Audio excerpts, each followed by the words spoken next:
왜 나는 공고한 사람인가 라는 제목으로 은혜를 나누도록 하겠습니다. 여러분들은 공고한 사람입니까? 대부분의 사람들이 내가 공고한 사람이라는 것을 못 느끼고 살아가게 될 것입니다. 그런데 오늘 본문 말씀에는 바울이 이렇게 얘기하고 있죠. 나는 공고한 사람이로다. 이 사망의 몸에서 누가 나를 건져내랴. 바울이 이렇게 한탄하며 탄식하는 말을 했다는 것입니다. 사도 중에 또 신앙인 중에 가장 영성 있다라고 우리들이 얘기할 수 있는 사도 바울이 자신에 대해서 이렇게 얘기했다면은 우리들이야 어떻겠습니까? 우리들이야 바울보다 몇백 배 더 공고한 사람일 것입니다. 그래 바울은 이 오늘 본문 말씀을 통해서 공고한 사람이로다. 왜 우리는 공고한 사람일 수밖에 없는지에 대해서 말하고 있습니다. 왜 우리는 공고한 사람일 수밖에 없을까요? 오늘 본문에 보면 공고한이라는 말이 나오죠. 공고하다는 것은 그럼 도대체 어떤 말일까요? 공고한, 비참한, 보통 이렇게 우리가 얘기를 하죠. 그래서 세번역에는 비참함 이렇게 써놓은 데도 있어요. 또 보통 이렇게도 또 비슷한 말을 우리가 찾아보고 있습니다. 즉 공고하다라는 것은 물질적으로 빈곤하고 사회적으로 가련하고 또 심령이 범민 가운데 있어 전인격적인 도움과 구원이 없으면은 살아갈 수 없는 자가 바로 공고한 자라는 것입니다. 공고한 자는 어떤 정신적인 것만을 얘기하는 것이 아니라 물질적으로 또 인격적으로 또 심령적으로 이 모든 부분에서 전인격 부분에서 도저히 빠져나갈 수 없는 그러한 궁지에 몰린 자. 그래서 남의 도움을 인격적인 도움을 전적으로 필요한 자. 이 자가 바로 공고한 자라는 것입니다. 요즘 파산 신청이라는 걸 하죠. 파산 신청을 하는 이유가 뭐죠? 물질적으로 도저히 어떻게 할 수가 없어서 파산 신청을 하는 것입니다. 빚을 줘도 1, 2억 줘야지 어떻게 좀 노력해서 갚아본다 얘기를 하죠. 이거는 몇백억 써보지도 못한 돈을 몇백억, 몇천억 지게 되면 어떻게 됩니까? 그건 도저히 인생을 평생을 일해도 갚을 수가 없는 돈인 것입니다.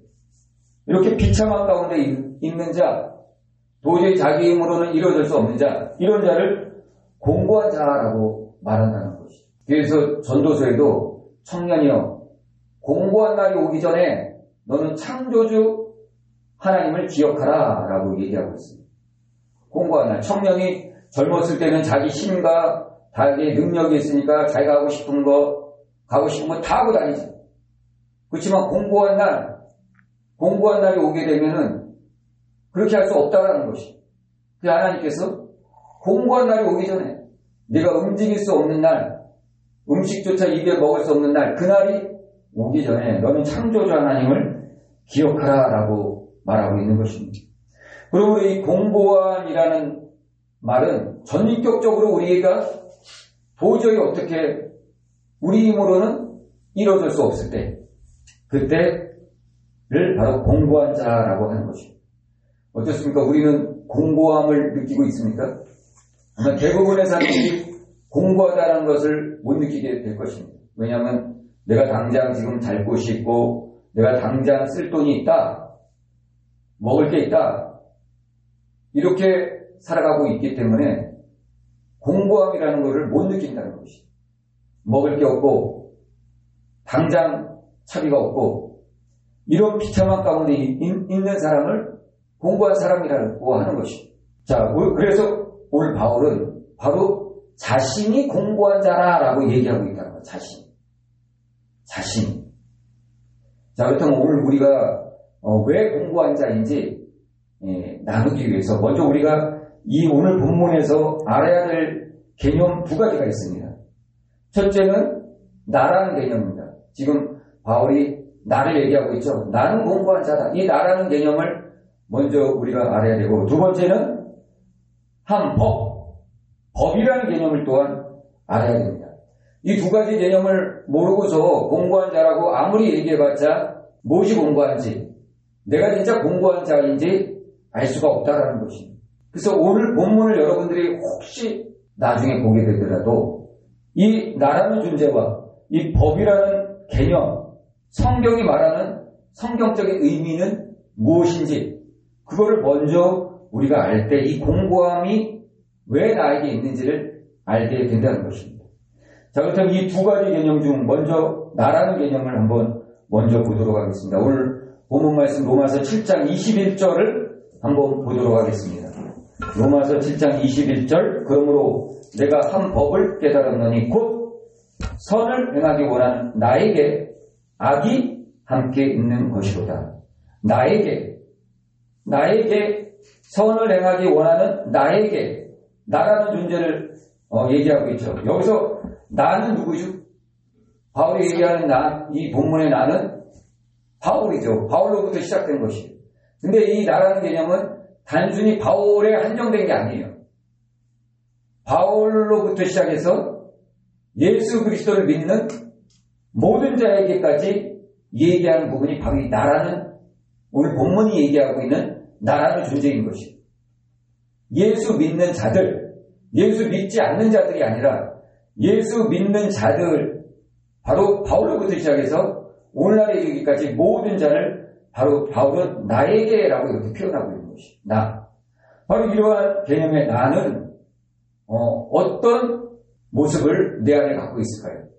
그거에 대해서 이제 바울이 21장 21절, 22절, 23절에서 이렇게 설명하고 있습니다. 먼저 21절 보면은 선을 행하기 원하는 나에게 악이 함께 있는 것이로다. 이렇게 되어 있죠. 지금 나를 중심으로 선과 악이 이렇게 지금 대립을 하고 있는 거예요. 오늘 본문도 그대로 나와 있죠. 나를 중심으로 앞에는 선, 뒤에는 악, 이렇게 존재하고 있다는 거죠. 그렇다면 이 나라는 존재는 무엇인지 22절, 23절에 얘기하고 있어요. 22절 어떻게 나와 있죠? 내 속사람. 23절에는요, 내 지체. 네, 그렇게 나와 있죠. 나라는 존재를 바울이 여기서 지금 두 가지로 얘기하고 있는 거예요. 이 두 가지가 나라는 존재를 지금 이루고 있다는 거예요. 하나는 내 속사람, 하나는 내 지체. 이게 나야, 이게 사람이야 라고 얘기하고 있는 거죠. 그리고 이 나라는 존재를 또 25절에서 다시 얘기하고 있어요. 25절 보죠. 내 자신이, 그런즉 내 자신이 마음으로는 하나님의 법을, 육신으로는 죄의 법을 섬기노라. 여기서 내 자신을 또 뭘로 얘기하고 있죠? 두 가지로 또 얘기하고 있죠. 마음 플러스 육신. 그렇게 얘기하고 있죠. 그래서 바울은 오늘 21절과 25절을 중심으로 나라는 존재는 누구인지, 어떤 존재인지를 얘기하고 있는 것입니다. 나라는 존재는 내 속사람과 내 지체로 이루어진 존재이고, 또한 나라는 존재는 다른 말로 하면은 마음과 육신으로 되어 있는 존재라는 것입니다. 그렇다면 지금 바울이 얘기한 것은 우리 인간이, 나라고 얘기하고 있는 지금 인간, 사람이 두 가지 이분법으로 구성되어 있다라고 얘기하고 있는 거죠. 그렇죠? 근데 성경은 또 다른 부분에서는 어떻게 얘기하죠? 사람이라는 존재는, 그렇죠, 세 가지로 한번 성경을 찾아볼까요? 데살로니가전서 5장 23절 한번 보겠습니다. 평강의 하나님이 친히 너희를 온전히 거룩하게 하시고 또 너희의 온 영과 혼과 몸이 우리 주 예수 그리스도 강림하실 때 흠없게 보존되길 원하노라. 데살로니가전서 5장 23절 이렇게 얘기하고 있죠. 우리 인간이 어떻게 구성되어 있다고요? 영과 혼과 육, 몸, 이렇게 세 가지로 구성되어 있다는 거. 근데 지금 로마서 7장 21절, 또한 로마서 7장 25절, 나라는 존재, 즉 사람이라는 존재를 바울은 두 가지로 얘기하고 있어요. 속사람, 지체, 마음, 육신. 이렇게 얘기하고 있다는 것이. 그러면 바울이 지금 틀린 거를 얘기하는 걸까요? 왜 바울이 이렇게 얘기했을까요? 바울이 이렇게 얘기한 이유는 이 로마서는 서신이죠, 서신. 그래서 처음에 바울이 로마서를 썼을 때는 지인 하나의 편지였습니다. 서신이었습니다. 오늘 우리가 성경책을 볼 때는 이거를 빨리 찾기 위해서 장하고 절을 숫자를 나눠놓은 것입니다. 그래서 여기서 7장 25절로 끊어버리니까 사람들이 이제 여기서 끝났구나라고 생각하는 거예요. 근데 바울이 원래 로마서를 썼을 때는 이 7장 25절 이런 게 안 적혀 있었다라는 것이. 그냥 쭉 적어놓은 거예요. 쭉 적어놓고 가니까 8장 1절에 뭐라고 나와요? 이제 그리스도 예수 안에 있는 자에게는 결코 정죄함이 없나니 이는 그리스도 예수 안에 있는 생명의 성령의 법이 죄와 법에서 너희를 해방하라. 자, 여기 로마서 8장 23절에 뭐가 나오죠? 생명의 성령의 법. 성령이 나온단 말이에요. 이제부터 영이라는 것이 어떤 건지 얘기하기 위해서 바울이 7장까지는 혼과 육에 대해서만 지금 얘기를 하고 있는 것이에요. 우리는 혼과 육적인 존재이다. 혼과 육적인 존재이다라고 얘기하는 것이 바로 7장까지의 얘기예요. 이제 8장부터는 이제 주인공이 영으로 바뀌어요. 영으로. 그래서 바울이 지금 오늘 이 부분에서 이렇게 얘기하고 있는 것이 7장 21절에 나라는 존재는 속사람과 지혜, 속사람과 지체, 또 나라는 존재는 마음과 육신, 즉 혼과 육으로 만들어진 존재가 바로 나라는 존재다라고 얘기하는 것이, 이 나라는 존재가 얼마나 연약한지에 대해서 얘기를 하고 있는 거예요. 그래서 우리가 이제 그리스도를 나의 구주로, 예수님을 나의 구주로 모셔드린 자에게는 뭐가 있다고요? 그리스도의 영, 그리스도의 영이 있는 거예요. 그리스도를 나의 구주로 모셔드리지 않는 자에게는 영이 없는 거예요. 영이 죽어 있는 것이. 근데 그리스도를 나의 구주로 모셔드린 자에게는 그리스도의 영이 나에게 들어와 있는 것입니다. 누구든지 그리스도의 영이 없으면 그리스도의 사람이 아니라, 또한 로마서 8장이 또 그렇게 얘기하고 있거든요. 그러므로 이제부터 영 얘기가 8장부터 나오는데, 사람이 이렇게 영육혼으로 되어 있지만 로마서 7장까지는 혼과 육, 연약한 존재일 수밖에 없는 사람, 나라는 존재에 대해서 바울이 얘기하고 있는 것입니다. 이 영이라는 것은 네버 터치입니다. 이 악한 영이 절대 터치할 수가 없는 것입니다. 로마서 7장에는 이 악한 영이 내 마음과 싸우죠. 그렇죠? 그리고 또 내 육을 자꾸 자극해요. 그런데 영은 여기 빠져 있어요. 왜? 영은 악한 영이 네버 터치, 절대 터치할 수가 없어요. 왜? 우리 안에 그리스도의 영이 와 있는데, 하나님의 영이신데 감히 악한 영이 어떻게 하나님의 영이신 그리스도의 영을 터치할 수가 있겠어요? 못한다는 것이.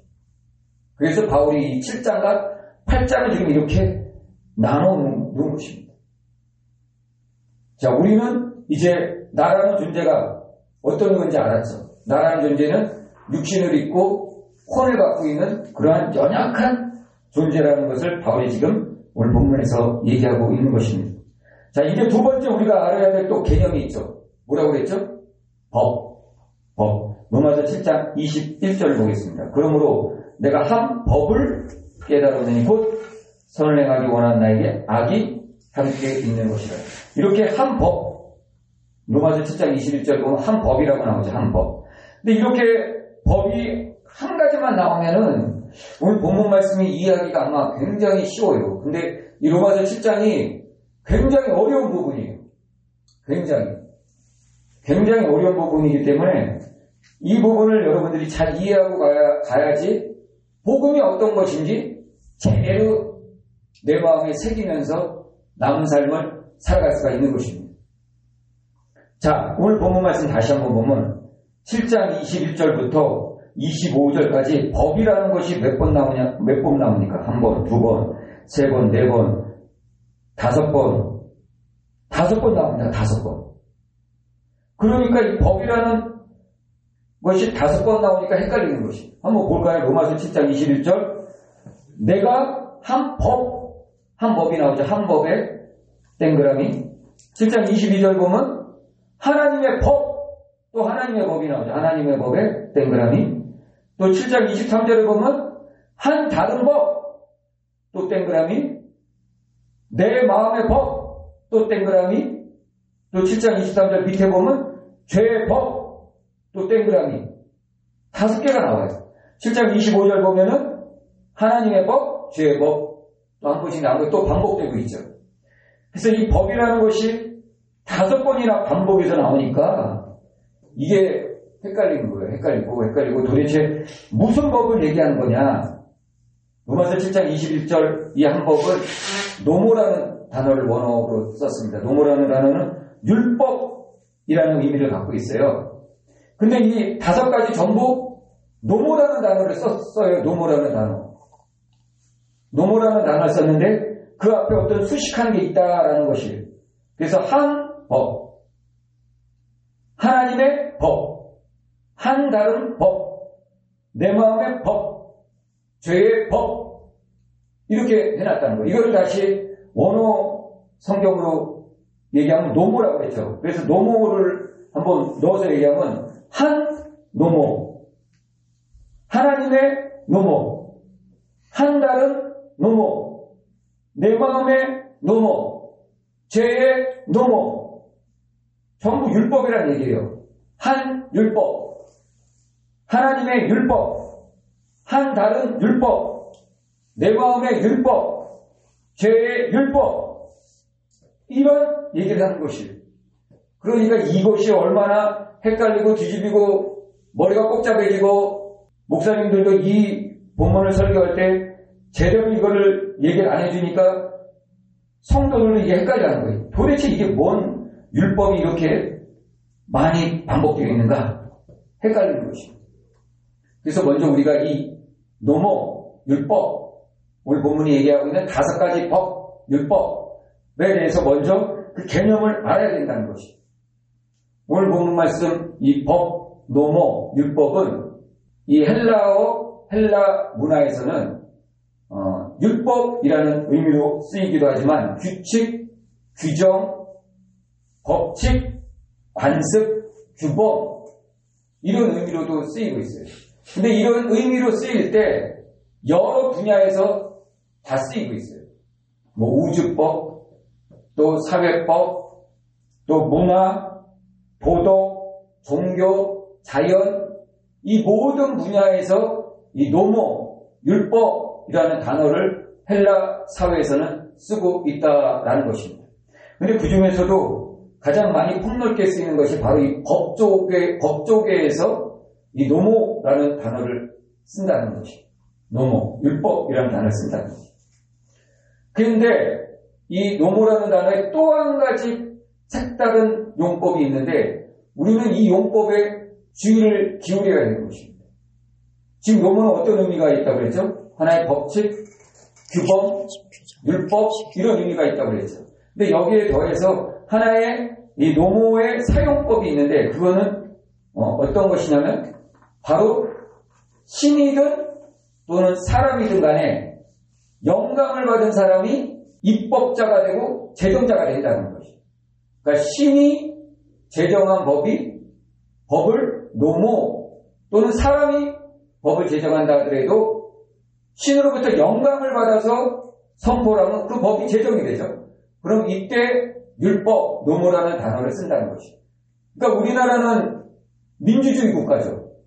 우리나라가 민주주의 국가죠. 그렇다면 우리나라는 법을 제정할 때 어떻게 제정하죠? 국회에 올리죠.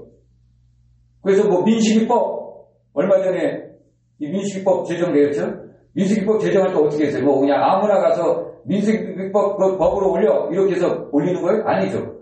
국회에서 국회의원들이 상의해가지고 투표에 의해서 결정이 된 거잖아요. 그래서 법조항으로 들어가게 된 것이에요. 이렇게 했을 때 노모, 율법이라는 단어를 그 효력이 상실된다는 것이 쓸 수 없다는 것입니다. 즉 노모, 오늘 본문이 얘기하고 있는 노모, 율법이라는 이 단어는 신이 그 법을 정하거나 또는 사람이 정한다 하더라도 하나님의 영감을 받아서, 신의 영감을 받아서 이 법이 정해졌을 때 이 율법, 노모라는 단어를 쓴다라는 것입니다. 이 노모라는 단어는 구약에서는 토라라는 의미예요. 토라. 그래서 히브리인들이 구약 시대에는 이 토라를 갖고 있었죠. 토라를 쓸 수 있는 사람이 누가 있었죠? 제사장, 선지자 있었죠. 제사장은 이 토라를 직업적으로 갖고 있던 사람이에요. 그래서 토라를 가르치고 또 토라를 어떻게 행했는지 재판을 하고 이런 사람들이 제사장이었어요. 선지자는 어땠죠? 선지자는 하나님으로부터 말씀을 받아서 기록하거나 또는 하나님으로부터 말씀을 받아서 선포하는 것이 바로 선지자였어요. 그래서 구약시대에도 이 토라라는 의미는 하나님으로부터 영감을 받아서 또는 하나님으로부터 그 입술을 통해서 계시를 받거나 또는 말씀을 받았을 때 이때 토라, 또 오늘 본문이 얘기하는 노모, 율법이라는 단어를 쓸 수가 있다라는 것입니다. 그러니까 오늘 본문이 얘기하고 있는 한 법, 하나님의 법, 한 다른 법, 한 내 마음의 법, 죄의 법, 이거는 다 어떤 의미가 있는 것이에요. 바울이 자신이 생각해서 자신의 지혜, 지식, 자신이 배운 학문으로 이런 단어를 쓴 게 아니라는 것이에요. 하나님께서 주신 영감으로 율법을 보다 보니까 하나님께서 주신 영감으로 이런 단어들을 지금 쓰고 있다는 것이에요. 영감으로. 즉 율법을 보았을 때 자신이 율법가로서 율법을 잘 아는 자로서 율법을 보았을 때 이 5가지 개념을 율법에서 찾아냈다라는 것이에요. 율법을 보았을 때 이런 것들을 찾아내놨다라고 바울이 지금 얘기하고 있는 것입니다. 자, 그렇다면 이제 이 한 법, 하나님의 법, 한 다른 법, 내 마음의 법, 죄의 법, 이 어떤 의미인지 우리가 이제 봐야 되겠죠. 그래야지 이 공부한 사람이 내가 왜 공부한 사람인지 알 수가 있는 것입니다. 자, 오늘 본문 말씀을 이제 7장 21절로 25절까지 한번 보면은 이 부분을 우리는 세 부분으로 나눌 수가 있어요. 여러분 나눠드린 프린트문을 보면은 7장 21절부터 23절까지 하고 이렇게 띄어쓰기를 해놨죠. 요게 첫 부분이에요. 두 번째 부분은 7장 24절 그 하나가 두 번째 부분이고 또 세 번째 부분은 7장 25절이 세 번째 부분입니다.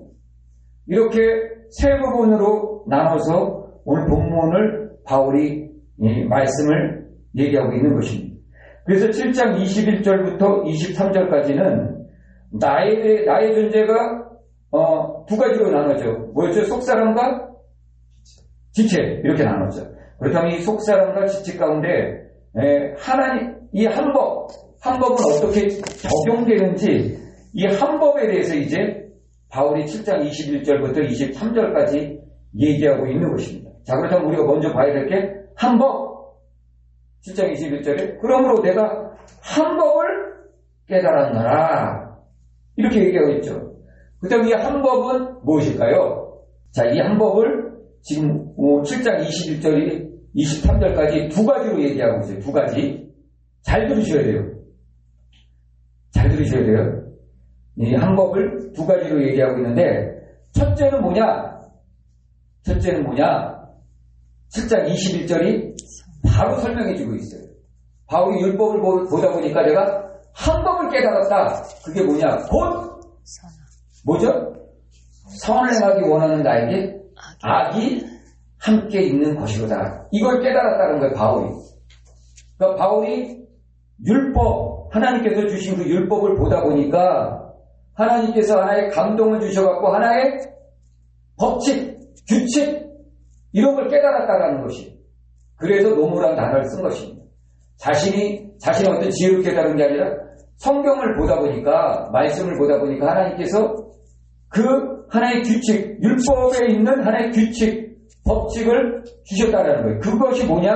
곧 선을 행하기 원하는 나에게 악이 함께 있다라는 것이. 근데 여기서 일단은 나에게 있죠. 나에게를 중심으로 앞에는 뭐가 있다고요? 선이 있고 뒤에는 악이 있다는 거예요. 근데 이 부분을 직역을 하면 어떻게 되냐? 악이 옆에 있는 것이다 라는 것이. 악이 옆에 있는 것이다 라는 것이. 바울이 선을 행하기 원하는 나에게 나는 선을 원해요. 그런데 이 옆에 악이 있다라는 것이. 악이. 이거를 깨달았다라는 거예요. 이게. 나라는 존재가 어떤 것인지 율법을 보고 본인이 율법을 지키려고 하다 보니까 이걸 깨달았다는 것이. 이거를. 그게 바로 첫 번째 한법이에요. 한법. 자, 두 번째 한법은 또 뭘까요? 두 번째 한법. 두 번째도 똑같이 지금 설명하고 있는데 22절과 23절이 지금 설명하고 있는 거예요. 두 번째는 뭐죠? 자, 두 번째 한번 22절 볼까요? 내 속사람으로는 하나님의 법을 즐거워하되 내 지체 속에는 한 다른 법이 내 마음의 법과 싸워 내 지체 속에 있는 죄의 법 아래로 나를 사로잡아 오는 것을 보는도다. 이렇게 얘기하고 있죠. 두 번째는 뭐냐면은 먼저 우리가 여기를 봐야 돼요. 자, 먼저 나라는 존재를 22절, 23절에 뭐라고 설명했죠? 내 속사람과 내 지체라고 설명했죠. 그리고 21절에는 나라는 존재가 선과 악이 있다라고 얘기했죠. 그렇죠? 바로 그거예요. 그거를 그대로 설명하고 있는 거예요. 그러니까 23절에 22절에 나라는 존재에 하나님의 법이 있고 또한 23절에 나라는 존재의 하나인 나라는 지체에 죄의 법이 있다는 것이. 죄의 법. 그러니까 한법이라는 것은 뭐예요? 한법이라는 것은 나라는 존재에 선이 있고 악이 있는 것이고 나라는 존재에 하나님의 법이 있고 죄의 법이 있다는 것이. 이게 나라는 존재예요. 이게 바로 한법. 21절에서 얘기하는 한법을 얘기하는 것이. 아멘? 아멘. 자, 그렇다면 이제 23절에 정말 의문이 되는 게 하나 있죠. 그렇다면 한 다른 법은 뭐고 또 내 마음의 법은 또 뭐야? 야, 이거 진짜 너무너무 어렵습니다. 본문. 그렇죠? 근데 이제 여러분들 나눠드린 프린트를 보면은 내 지체 옆에 보면 죄의 법이라고 써져 있죠. 내 지체에 죄의 법. 내 지체에는 죄의 법이 있는데 이 죄의 법을 만들기 위해서 작동하고 있는 게 두 가지가 있다라는 것이. 그것은 뭐냐? 내 마음의 법과 한 다른 법이 내 안에서 작동한다는 것이. 내 마음의 법은 뭐죠? 선을 행하기 원하는 게 내 마음의 법이에요. 그렇다면 한 다른 법은 뭐죠? 그렇죠. 죄를 짓기 원하는 게 내 또 한 다른 법이에요. 그래서 원래 나라는 존재는 선을 행하고 싶어 하는데 악이 옆에 있어요.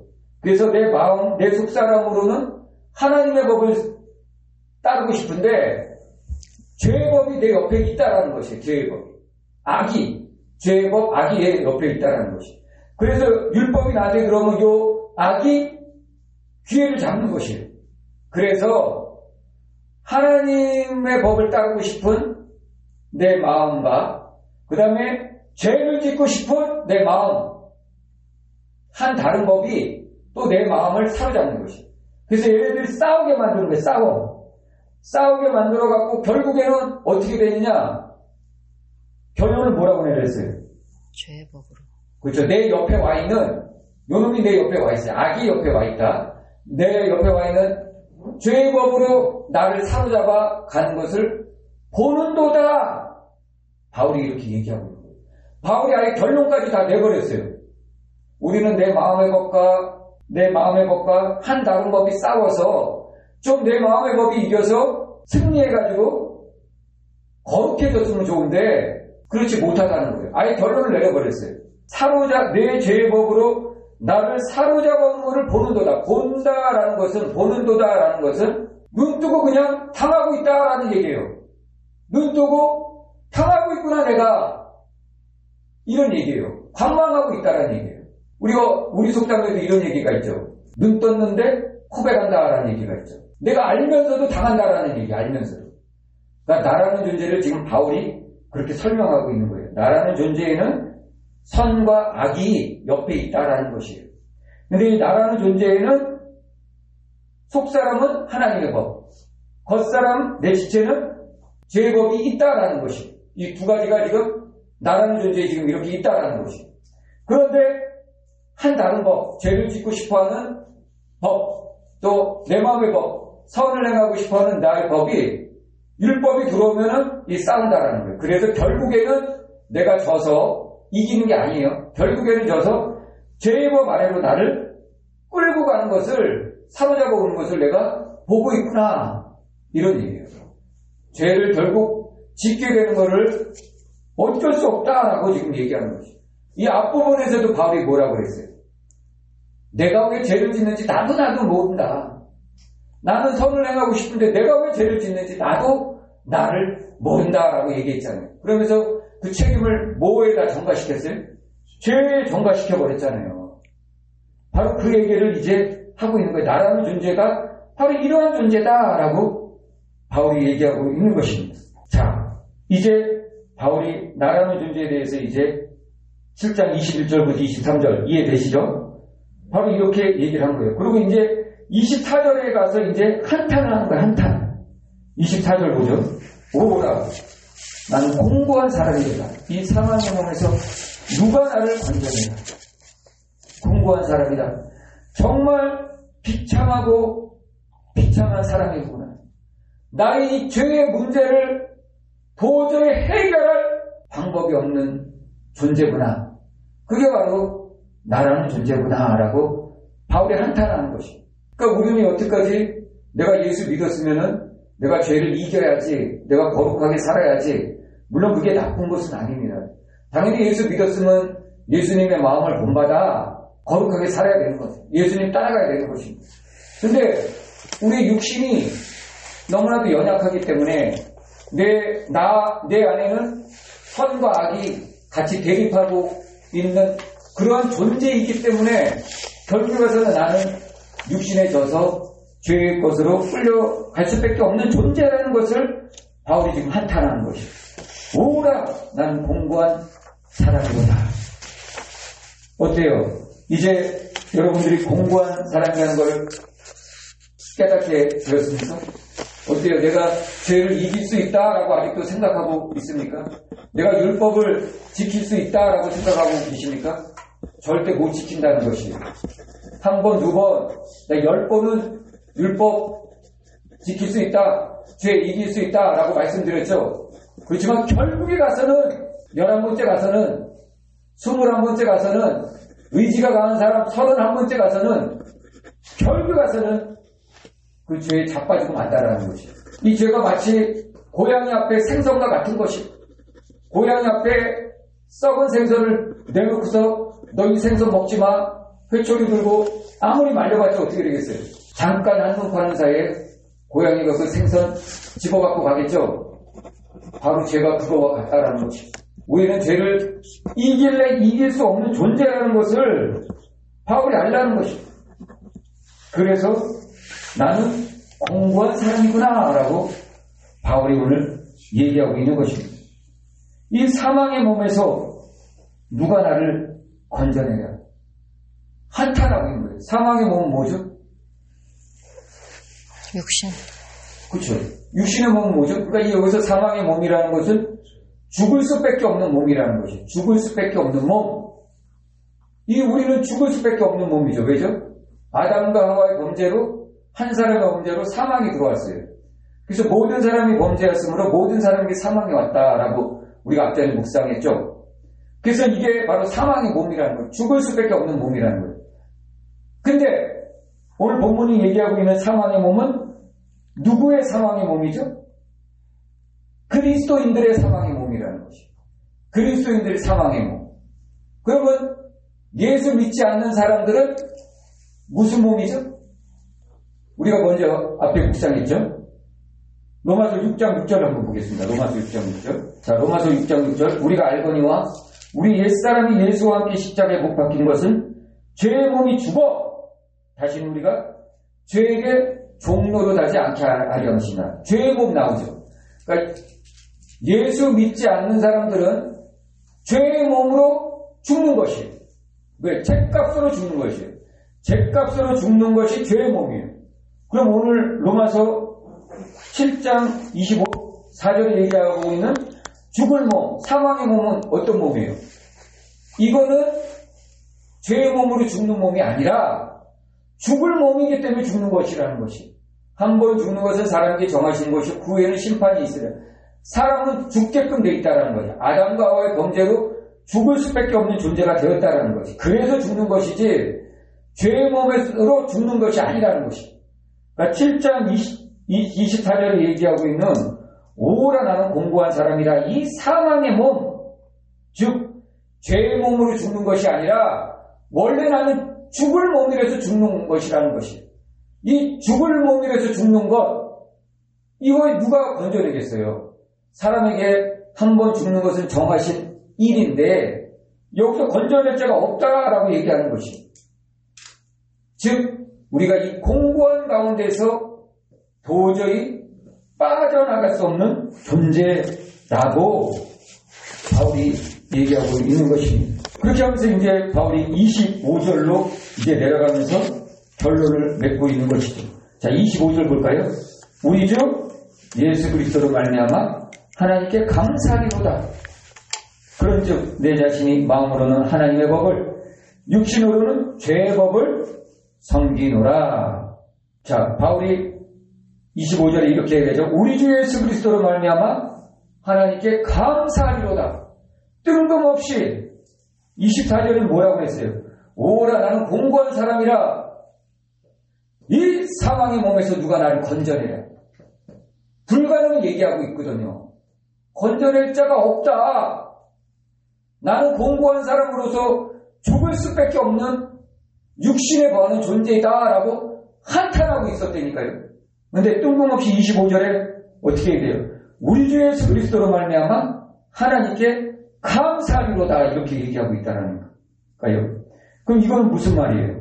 그 누구도 죄 가운데서 나를 구해줄 수 없다라고 얘기해놓고 단 한 번 예수 그리스도를 하나님께 주셔서 감사하다라고 얘기하는 것입니다.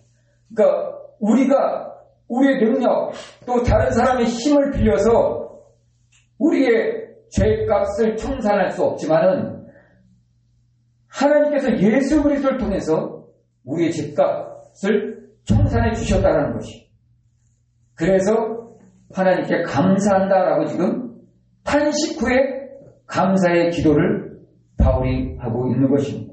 이 감사의 기도를 통해서 이제 바울이 결론을 맺고 있는 것입니다. 그런즉 내 자신이 마음으로는 하나님의 법을, 육신으로는 죄의 법을 섬긴다라고 이 결론을 맺고 있죠. 근데 여기서 얘기하는 내 자신, 나, 바울을 비롯한 이 땅에 살고 있는 모든 사람이 아니라 바울을 비롯한 이 땅에 살고 있는 모든 예수 믿는 자들을 얘기하는 것입니다. 두 가지가 있다는 거예요. 첫째는 뭐죠? 마음으로는 하나님의 법을, 육신으로는 죄의 법을 섬긴다는 거예요. 이것을 7장 21절에 얘기하고 25절을 다시 풀이해서 얘기하고 있는 거예요. 7장 21절은 어떻게 얘기하고 있죠? 나를 중심으로 선을 행하기 원하는 나에게 악이 함께함이라. 선을 행하기 원하는 나에게 악이 함께 있다라고 얘기하고 있죠. 요거를 25절이 그대로 다시 풀어서 설명하고 있는 것입니다. 나라는 존재에는 마음이 있고 육신이 있다. 마음으로는 하나님의 법을, 육신으로는 지체로는 죄의 법을 섬긴다라고 얘기하고 있는 것입니다. 자, 그렇다면 이제 우리는 25절을 통해서 많은 사람들이 이제 하나의 결론에 도달하죠. 마음으로는 하나님의 법, 육신으로는 죄법을 섬긴다라고 얘기했거든요. 섬긴다라는 게 뭐예요? 예배 드린다, 따라간다, 그런 의미가 있다라고 그랬죠. 그렇다면 이게 무슨 말이에요? 마음으로는 하나님을 우리는 섬기지만은 육신으로는 이제 죄를 지어도 된다. 이렇게 생각할 수가 있다라는 것이에요. 바울이 오늘 본문에서 이렇게 7장 21절부터 25절까지 오라 나는 공고한 사람이라 이 사망의 몸에서 누가 나를 건져내라. 내 마음으로는 하나님의 법을 육신으로는 죄의 법을 따른다. 이렇게 이분법적으로 해서 결론을 맺었죠. 아직 우리는 8장을 안 읽은 상태예요. 그래서 이 7장 25절까지만 읽으신 많은 분들이 이제 생각하기를 그래? 그럼 우리는 이제 죄를 져도 되겠구나. 왜? 우리는 마음으로는 예수 그리스도와 함께 십자가에 못 박혔잖아요. 또 우리는 구원 받은 자예요. 근데 육신은 어때요? 아직 우리는 육신이라는 이 거죽 껍데기를 입고 있기 때문에 육신으로는 어쩔 수 없이 먹어야 되듯이, 육신으로는 어쩔 수 없이 자야 되듯이, 육신으로는 어쩔 수 없이 죄를 지을 수밖에 없는 존재이지 않냐. 바울도 그렇게 얘기하고 있다. 이렇게 이분법적으로 생각할 수 있다는 것입니다. 근데 그게 아니라는 것이죠. 오늘 바울이 특히 오늘 본문에서 얘기하고 있는 마음으로는 하나님의 법을, 육신으로는 죄의 법을 이렇게 얘기하고 있죠. 근데 이 마음이라는 것을 퓨뉴마, 영으로 해석하시는 분들이 있는데 그게 아니라는 것입니다. 여기서 얘기하는 마음이라는 것은 원어 성경에도 퓨뉴마라고 써져 있지 않아요. 마음이라는 단어로 그대로 써져 있어요. 노이라는 단어가 써져 있다는 것이. 그러니까 지금 이 25절에 얘기하고 있는 것은 여전히 혼과 육만을 얘기하는 것이, 영은 아직 비밀리에 바울이 감춰두고 있는 것이 비밀리. 그래서 이거를 선한 것, 악한 것, 즉 마음은, 영은 선한 것이고 육은 악한 것이다라고 해석해서는 안 된다라는 것이.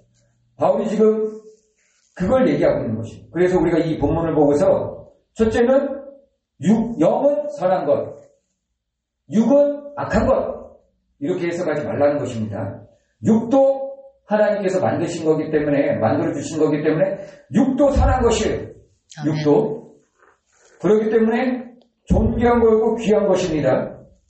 그렇기 때문에 이걸 악한 것으로 해석하지 말라고 바울이 지금 오늘 본문을 얘기하고 있는 거죠. 그리고 두 번째, 그렇다면 우리는 육신으로는 죄의 법을 따르니까 그럼 죄져도 되느냐? 또 이렇게 얘기할 수 있다는 것이에요. 근데 우리가 앞전에 또 어떻게 나누었죠? 우리가 예수 그리스도를 믿음으로 죄의 종에서 어떻게 됐다고요? 하나님의 종이 되었다라고 그랬죠. 우리가 예수 그리스도를 믿을 때 죄의 종에서 하나님의 종이 되는 것은 어떻게 된다고 그랬죠? 오토매티클리, 자동으로 변화된다는 거예요. 자동으로. 예수를 믿는 자들은 죄의 종에서 자동으로 하나님의 종이 된다라고 얘기하고 있는 것이. 그래서 또 주님께서 뭐라고 말씀하셨어요? 내가 너희를 고아와 같이 내버려 두지 아니하고 라고 얘기했죠. 하나님께서 예수 그리스도를 통해서 우리를 구원하고 그냥 고아와 같이 내버려 두지 않았다는 얘기니까요. 아멘. 구원받은 자들은 자동으로 하나님의 종이 되었다니까요. 아멘. 만일 하나님께서 예수 그리스도의 이름으로 구원하시고 그냥 고아와 같이 내버려 두셨다면은 우리는 진짜 막 살아도 돼요. 남의 거 막 훔치고, 때리고 싶은 거 때리고, 음란하고 싶은 마음껏 음란하고 살아도 돼요. 그래도 구원받아요. 왜? 죄의 종에서부터 구원받아서 우린 자유하니까. 그런데 우리가 앞전에 묵상할 때 어떻게 했어요? 예수 그리스도의 이름으로 죄의 종에서부터 구원받은 자들은 자동으로 하나님의 종으로 넘어간다니까요. 자동으로. 아멘. 그래서 우리는 은혜 가운데 거하고 있다는 거예요. 그래서 오늘 지금 로마서 7장 25절이 얘기하듯이 우리가 육신으로는 죄법을 따른다고 해서 마냥 죄를 지을 수 없는 존재라는 것이에요. 그렇다면 바울이 왜 이렇게 써놨을 거예요? 왜 육신으로는 마음으로는 하나님의 법을, 육신으로는 죄의 법을 따른다라고 써놨을 거예요. 그 이유는 무엇일까요? 육신으로는 도저히 깨끗함을 입을 존재가 아니라는 걸 알라는 것입니다. 예수 믿고서 나는 이제 뭔가 새로운 사람이 되어서 나는 뭔가 새로운 것들을 해보고 내가 거룩해져서 죄를 짓지 않고 이렇게 생각할 수가 있죠. 그러지 말라는 것입니다. 우리는 여전히 육신을 입고 있기 때문에 죄를 지을 수밖에 없는 존재라는 것을 알라는 것입니다. 그 바울이 앞에도 말했죠. 어떻게 얘기했죠? 예수님께서 이렇게 얘기했죠. 마음에는 원이로되 육신이 약하도다라고 얘기했죠. 예수님께서 제자들 보고 너희 여기 앉아서 함께 기도해달라고 그러니까 제자들이 어떻게 했어요? 다 졸았죠. 그러니까 예수님께서 오셔서 뭐라고 그랬어요? 마음에는 원이로되 육신이 약하도다. 이와 같다라는 것이, 우리는 마음으로는 선을 행하고 싶고 주님을 따라가고 싶고 하나님의 자녀가 되고 싶죠. 그렇지만 우리 육신이 약하다. 육신으로는 도저히 깨끗함을 입을 존재가 아니라는 것을 알라라고 바울이 25절에 육신으로는 죄의 법을 따른다라고 결론을 지어버린 것이, 내가 육신으로는 도저히 깨끗함을 입을 수 없다. 요즘 이제 선거가 다가오고 있으니까 다들 어떻게 얘기하고 있어요?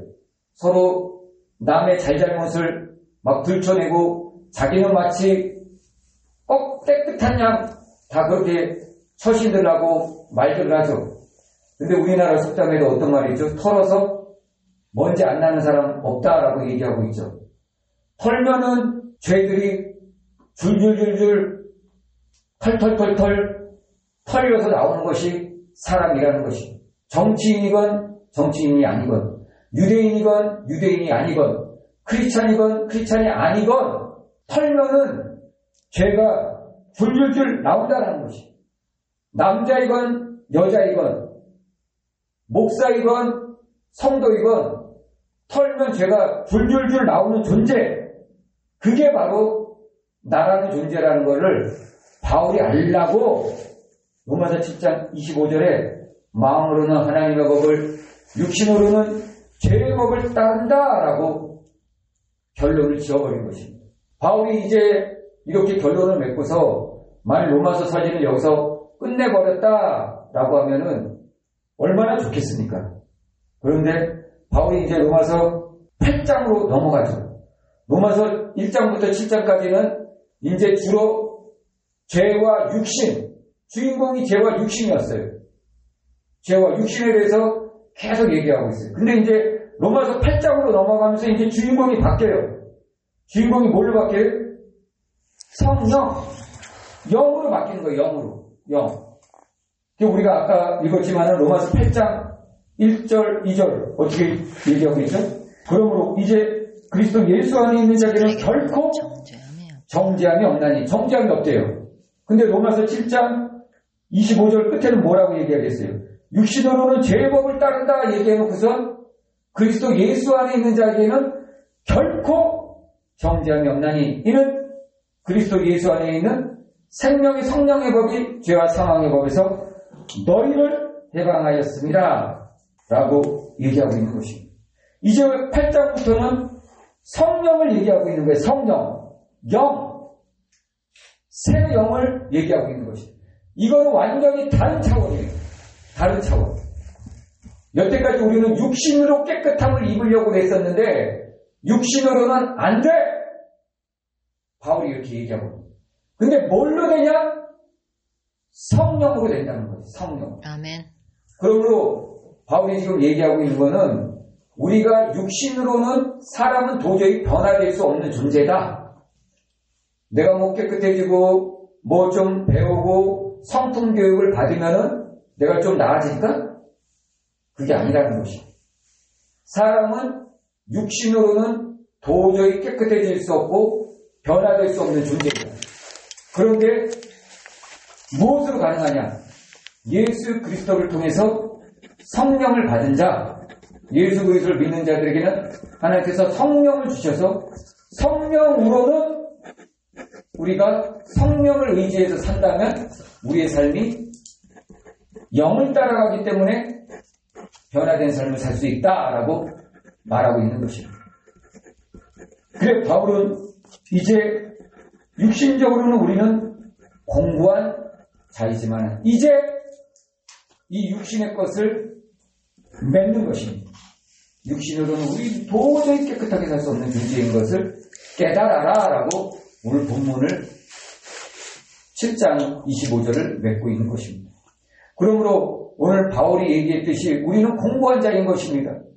우리 스스로 죗값을 해결할 수 없는 공고한 자라는 것을 깨닫고, 그렇지만 하나님께서 예수 그리스도를 우리에게 주심으로 그것에 감사하라고 바울이 얘기하고 있는 것입니다.